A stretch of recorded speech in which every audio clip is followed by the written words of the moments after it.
Maintenant que tu as les bases, il faut que je te dise qu'apprendre à tricoter, ce n'est pas seulement monter des mailles et avancer. C'est aussi apprendre à régler ta triconote ou ton triconote intérieur. J'explique. L'élément de base qui règle ton tricot, c'est ce qu'on appelle la tension. C'est tout simplement ta façon de tenir ton fil, plus ou moins serré.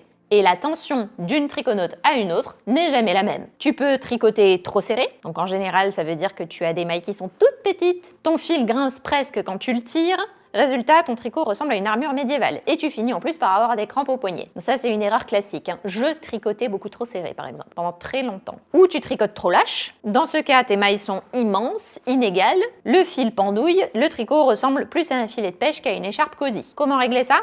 Plusieurs solutions.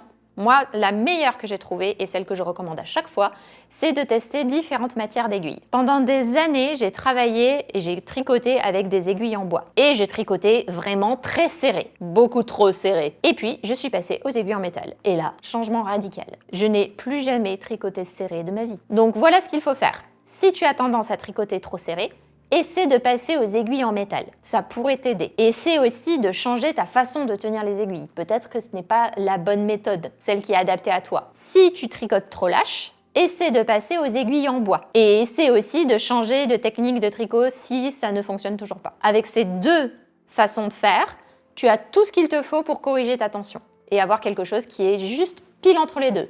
Ni trop serré, ni trop lâche. Nous, ce qu'on cherche, c'est avoir quelque chose qui soit le plus régulier possible. C'est ça le plus important. Ce que tu peux faire, c'est aussi faire un petit exercice en tricotant deux petits carrés. Le premier en serrant beaucoup et le deuxième en vraiment te forçant à relâcher à fond, presque exagérément. Et tu tricotes un troisième carré en cherchant un entre-deux qui est confortable. Il faut voir ça comme si tu accordais une guitare. Tu sens quand la note est fausse et puis quand elle tombe juste. Et c'est exactement la même idée avec cet exercice.